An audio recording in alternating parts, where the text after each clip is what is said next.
Allahumma inna.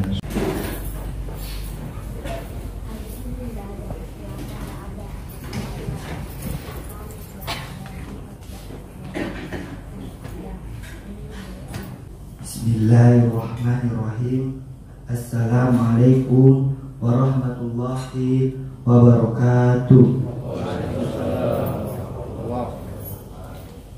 Jamaah subuh yang kami muliakan, insyaallah yang akan membawakan ceramah subuh pada kesempatan subuh hari ini adalah Bapak Al-Ustaz Haji Ilyas Nawawi SAG. Kepada Ustaz dengan hormat kami persilakan. Wassalamualaikum warahmatullahi wabarakatuh. Bismillahirrahmanirrahim. Assalamualaikum warahmatullahi wabarakatuh. Alhamdulillahilladzi ahyana ba'dama amatana wa ilaihin nusyur.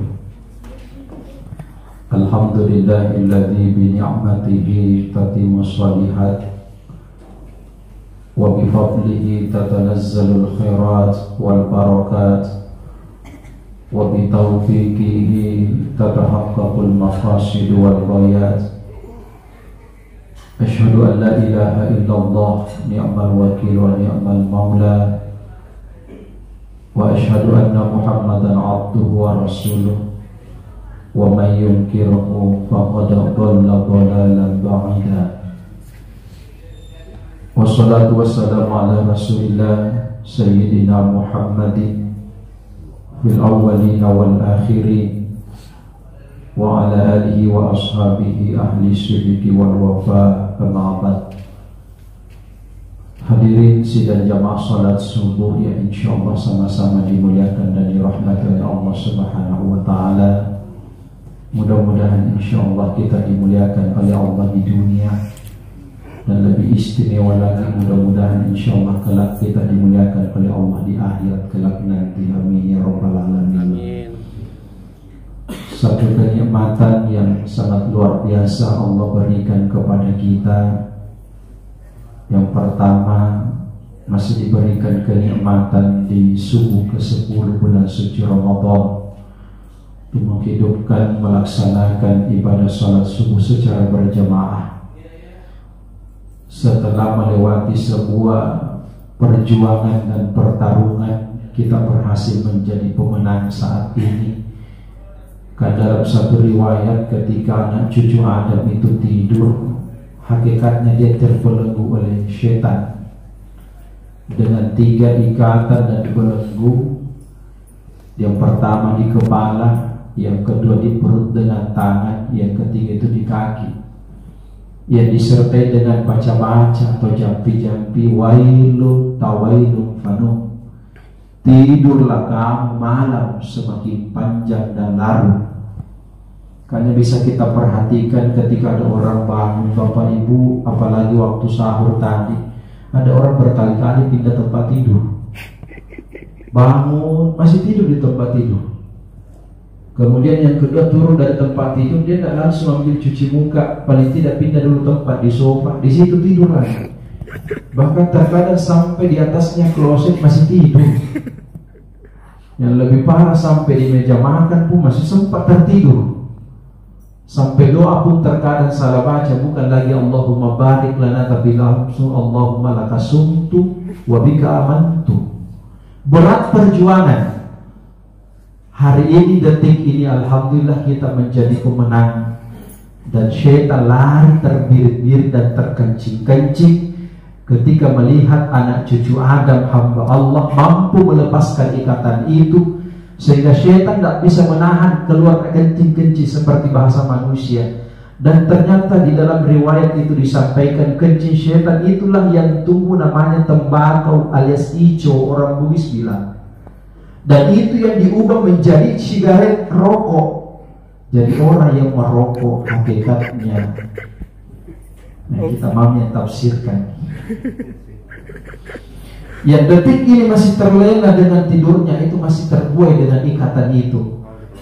Ikatan itu lepas Di saat kita bangun tidur, baca doa tadi yang saya awali di mukaddimah, kemudian diteruskan dengan membaca kalimat tauhid untuk memperbaharui iman kita kepada Allah. Asyhadu an la ilaha illallah wa asyhadu anna Muhammadur Rasulullah. Ikatan di kepala itu lepas.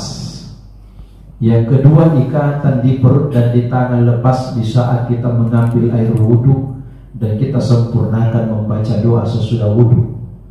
Dan yang terakhir, di saat takbiratul ihram mengangkat kedua tangan 2 rakaat sebelum salat subuh yang pahalanya khairum minad dunya wa ma fiha, lebih baik daripada dunia dan seluruh isinya, maka seluruh ikatan itu lepas dengan sendirinya. Kitalah yang berhasil memenangkan pertarungan subuh ke-10 yang masih terlihatkan oleh Allah. Pada subuh yang ke-10 ini saya cuma ingin menyampaikan ada 4 janji Allah di dalam Al-Quran. Yang kita tahu dalam Al-Quran itu kan 30 juz, 114 surah, kurang lebih 6.666 ayat. Jumlah hurufnya menurut Imam Syafi'i, ini menurut beliau, jumlah huruf Al-Quran dari Al-Fatihah sampai An-Nas itu 1.027.000. Kalau ada jemaah yang tidak percaya, sebentar pulang dari sini boleh dihitung-hitung lah, dari Al-Fatihah sampai An-Nas. Dan saya yakin sampai malam takbiran mungkin belum selesai menghitung. Subhanallah, luar biasa. Janji Allah pasti, tidak ada keraguan. Itulah bedanya dengan janji manusia. Kalau manusia berjanji hari ini A, sebentar siang bisa jadi B, sebentar sore berubah jadi C, dan seterusnya. Tapi kalau Allah berjanji, insya Allah la raiba fi, tidak ada keraguan. Dan janji ini tidak di dalam satu surah, tapi di 4 surah yang berbeda. Yang pertama dalam surah Ibrahim ayat 7 Allah sampaikan, la in syakartum la azidannakum wa in kafartum inna adzabi lasyadid. Siapa yang bersyukur maka akan kutambah nikmat itu kepadanya, tetapi siapa yang kufur maka azabku amat pedih. Tentu banyak yang bertanya, yang mana makna hakikat syukur yang sesungguhnya? Saya bilang, dan menurut Imam Al-Ghazali, kalau hanya orang ungkapkan sekedar alhamdulillah, itu belum sempurna syukurnya. Syukur makna yang paling hakiki, paling tidak 3 hal.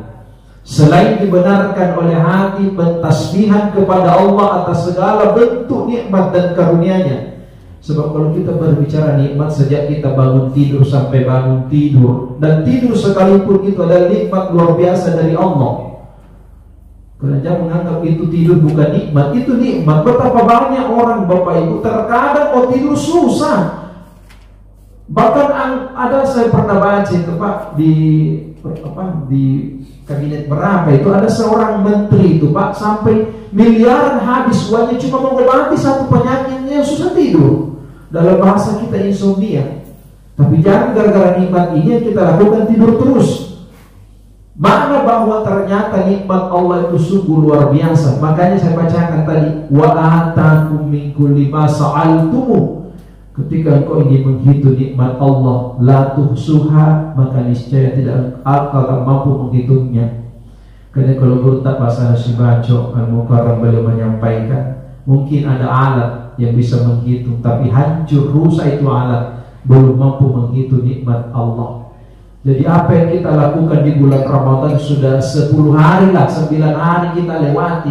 Kalau kita memkalkulasi dengan nikmat Allah, tidak ada artinya ibadah yang kita lakukan. Jadi sombonglah orang kalau ingin melakukan sesuatu dan menganggap ibadah itu yang diperjuang, yang menganggap diri yang bisa menyelamatkan. Termasuk membunuh diri, katanya menghancurkan. Tidak bisa menjamin dengan kenikmatan yang Allah berikan. Padahal kan Al-Quran menyampaikan, wala taqtulu anfusakum, jangan kau bunuh dirimu. Ini sepakat para ulama mufassir, menyakiti dirimu sendiri itu termasuk zalim kepada dirimu. Apalagi kau menghancurkan makhluk ciptaan Tuhan, baru kau dijanji dengan surga. Terlalu rendah derajat kita di sisi Allah kalau itu hanya lantaran itu. Kalau kita berbicara nikmat luar biasa, sampai ada seorang ahli ibadah hadirin, suatu waktu ketika Hari penghisaban Allah, saya pikir ini sudah biasa kita dengar. Mengandalkan dengan amal ibadah 300 tahun diberikan oleh Allah, kemudian ingin masuk surga dengan amal ibadah. Allah sampaikan kalau begitu silahkan, tapi cabut dulu 1 biji mula mata, timbang dengan 300 ibadah. Ternyata setelah ditimbang hadirin, tidak ada artinya 300 tahun ibadah. Jadi kalau kita umur umat Nabi Muhammad 60-70 baru menjadi masuk surga, itu namanya orang sombong dan takabur. Tidak ada jaminan hadirin yang dimuliakan oleh Allah. Kalau kita berbicara ibadah, sekalipun kalau kita berbicara keutamaan umat Muhammad, kita lah umur Muhammad yang paling panjang hakikatnya sesungguhnya.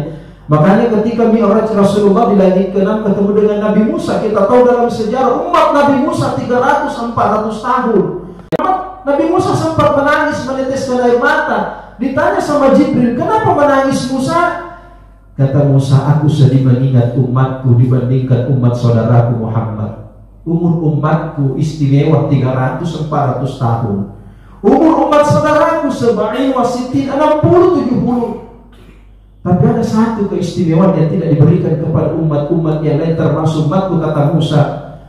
Nabi Muhammad umatnya, apalagi di bulan Ramadan, melakukan kebaikan, dilipat gandakan pahalanya di sisi Allah.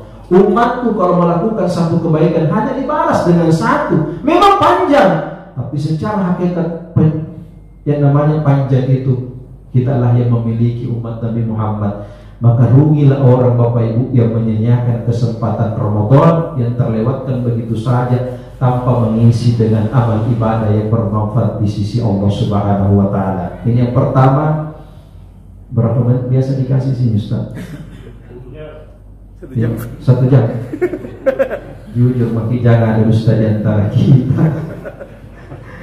Saya minta maaf karena juga sebentar saya harus ke bandara, ada keluarga saya mengantar. Jadi baru satu saya bahas. Yang kedua, dalam surah Al-Baqarah 152, Fadhkuruni azkurkum washkuruli wala takfurun. Siapa yang ingat kepadaku, maka aku akan ingat kepadanya. Ini pesan luar biasa, Pak. Di tengah kesulitan yang kita hadapi saat ini, pandemi yang luar biasa kurang lebih 1 tahun, tapi tahun ini masih bersyukurlah kita, Pak. Tidak seperti tahun kemarin, ada masjid mati semua lampunya, tapi banyak suara takbir di dalam. Coko-coko orang Bugis bilang. Tahun ini alhamdulillah, sekalipun kami di Kementerian Agama, khususnya di wilayah Sulawesi Selatan masalah haji, kayaknya besar, Pak, ini tipis kemungkinan untuk haji tahun ini. Tapi kita belum putus asa. Pemerintah dalam hal ini Kementerian Agama masih tetap melakukan negosiasi, mudah-mudahan dibuka. Kalau tidak bisa memberangkatkan semua porsi yang tahun kemarin, minimallah separuh. Kita tahu mungkin di media massa, media cetak dan sebagainya, ya memang luar biasa, Pak. Sampai teman-teman yang di travel haji dan umroh itu juga merasakan.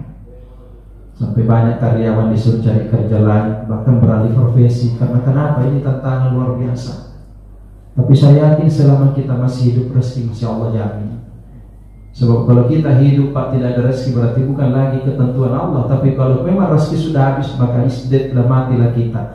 Itulah yang menimpa kemarin mantan Sekro yang pernah mencalonkan diri di Pindrang, kemudian mantan wali kota Makassar, berturut-turut itu Ahad, Senin dipanggil oleh Allah karena memang rezekinya sudah habis. Selesai di dunia.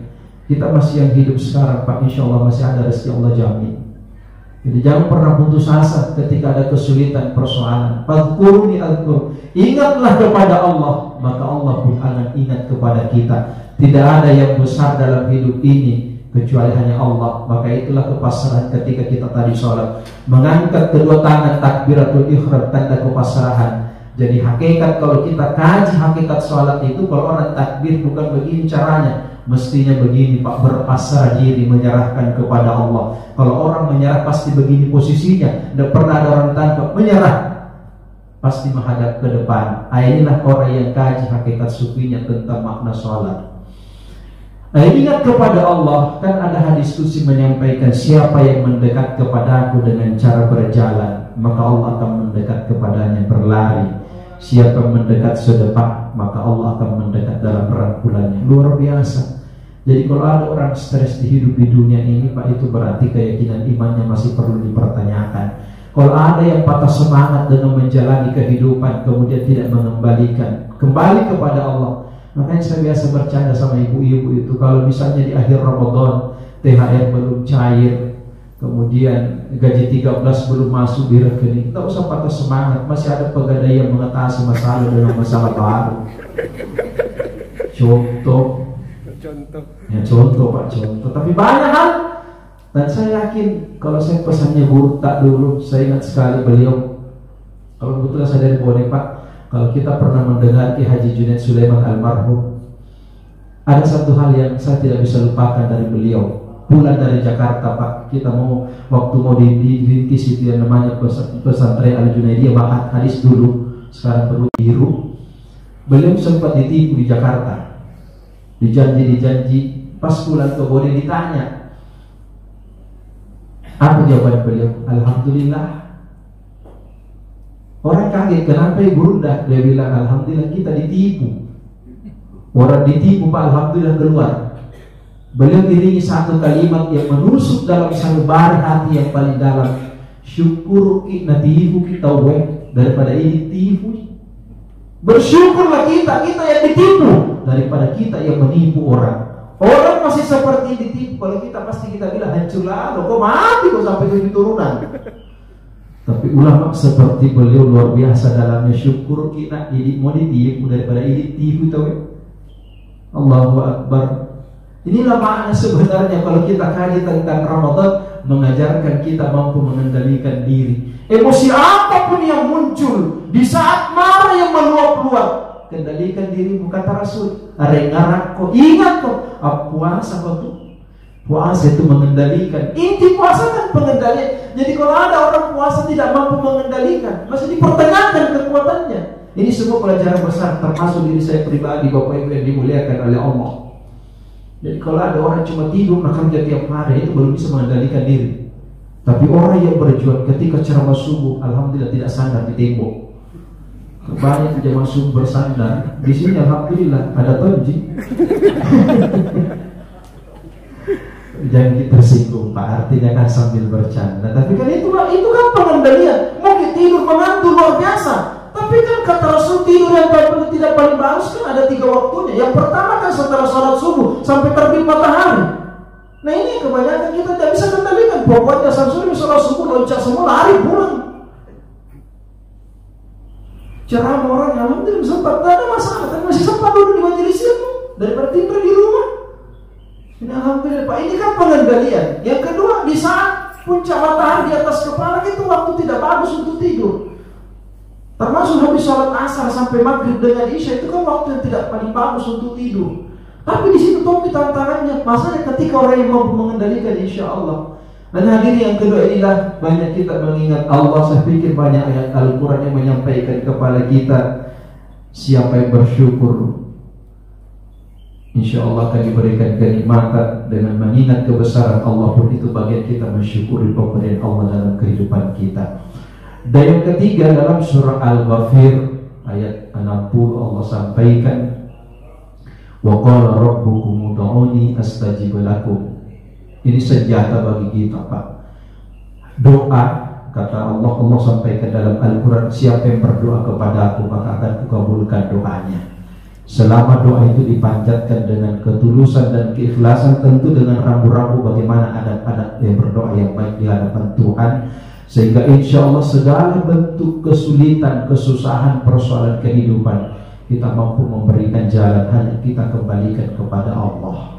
Tapi jangan pernah mengukur ibadah sholat kita, ibadah sholat doa kita, ibadah sholat apapun, bacaan Quran untuk meraih sebanyak-banyaknya.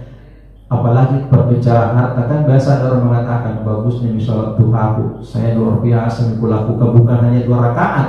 Sebab kalau 2 rakaat sholat duha itu kan cuma bayar utang. Utang kita kan 360 persendian, baru kita bayar cuma 2 rakaat, itu baru impas. Makanya ada orang melakukan paling minimal 4 rakaat supaya ada tambahan, kita melebihkan.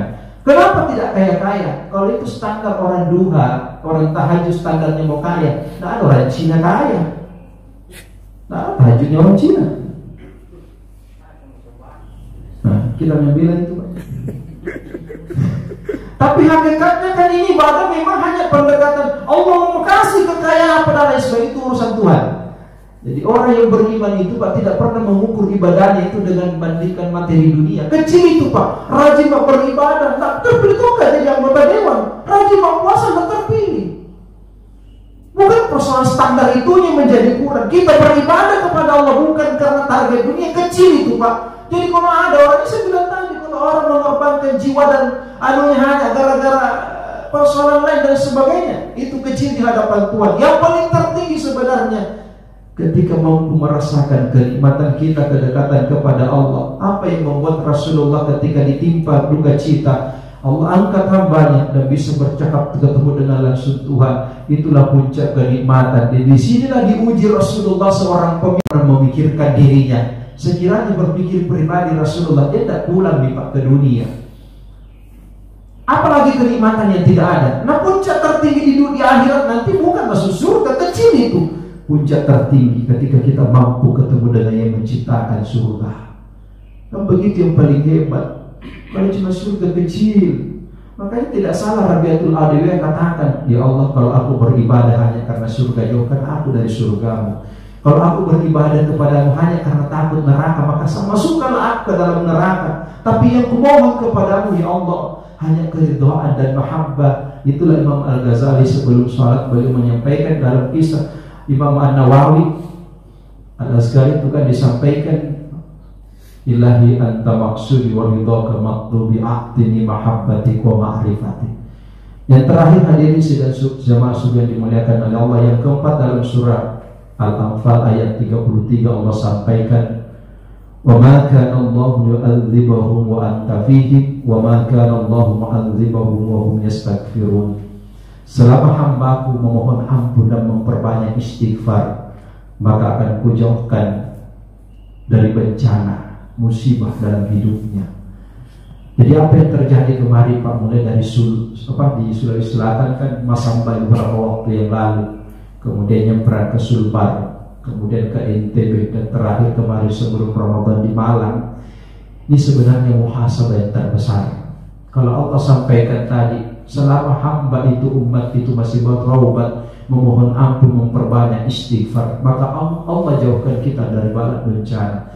Jadi inilah saat amalan, dan Ramadan menjadi momentum bagi kita untuk memperbanyak taubat. Sejak kita sahur tadi sampai kita berbuka puasa, malaikat selalu mendoakan, memohonkan ampun bagi hamba-hamba Allah yang berjuang menahan lapar dan haus dan syahwatnya. Nah ini kesempatan yang terbaik. Semoga perjuangan Ramadan inilah yang akan mengantarkan musibah pandemi ini, cepat atau lambat saya yakin Pak, suatu saat akan berakhir. Karena tidak ada di dunia ini yang tidak punya awal dan tidak pasti ada akhirnya, kecuali hanya Allah Subhanahu wa Ta'ala. Makanya guru Takwa Fahri juga yakin ada awal pasti ada akhir, cuma persoalannya kapan, itu menjadi rahasia Allah. Dalam dibalik antara awal dan akhirnya, disitulah tujuan kita diuji. Dan itulah yang membedakan Pak, ujian kehidupan dengan ujian di bangku pendidikan formal. Di formal itu kita belajar dulu banyak-banyak, baru diuji sampai bisa jadi sarjana orang. Tapi di bangku pendidikan kehidupan kita diuji dulu untuk mengambil sebuah pelajaran. Itu bedanya. Selamat kita pada selamat. Semoga Allah curahkan keberkahan, kekuatan zahir dan batin untuk berbuat yang terbaik di Ramadan tahun ini. Karena tidak ada jaminan Ramadan tahun depan apa kita masih hidup atau bersama. Saya pikir di kompleks ini banyak contoh. Guru saya Pak Dr. Arfa Siddiq, banyak saya pikir Pak Winarno mantan dekan Fakultas Teknik, dan saya pikir banyak yang sudah mendahului kita. Maka beruntunglah kita masih bisa duduk saat ini. Rugilah orang yang menyanyiakan kesempatan yang diberikan oleh Allah. Semoga di akhir Ramadan Allah kasih panjang umur kita, mampu mengucapkan kalimat yang indah, minal aidzi wal faizin, karena kita mampu berjuang. Bukan orang yang tidak ada puasa, tidak pernah tuh sholat tarawih baru kemarin kesana kemari, minal aidzi wal faizin Muhammad lahir. Itu salah alamat. Yang mesti mengucapkan tentu yang berjuang. Karena sejarah kalimat ini diucapkan para mujahid fisabilillah ketika meninggalkan kota Mekah, Ketika ada perang yang pernah kita dengar Pak, perang paling besar itu perang Badar. 313 pasukan Islam melawan 1000 pasukan Quraisy. Tidak masuk di akal logika politik manapun, strategi politik militer manapun tidak masuk di akal. Tapi Allah berkehendak dengan makna surah Yasin ayat 82. Innama amruhu idza arada syai'an ay yaqula lahu kun fayakun. Mereka pula membawa perasaan gembira, sudah berjuang, disambut istri dan anak-anak keluarga dengan ungkapan yang sukacita, minal aidin wal faizin. Suami gembira akhirnya memeluk istrinya, dan tidak ada suami yang salah peluk istrinya orang, karena itu adalah semangat yang luar biasa. Mudah-mudahan ada manfaatnya insyaallah. Mohon maaf atas segala kekurangan. Ilaman atallaha biqalbin salim wal afu minkum wallahul muwaffiq ila aqwamit thariq. Wallahu waliyyul muttaqin. Wassalamualaikum warahmatullahi wabarakatuh.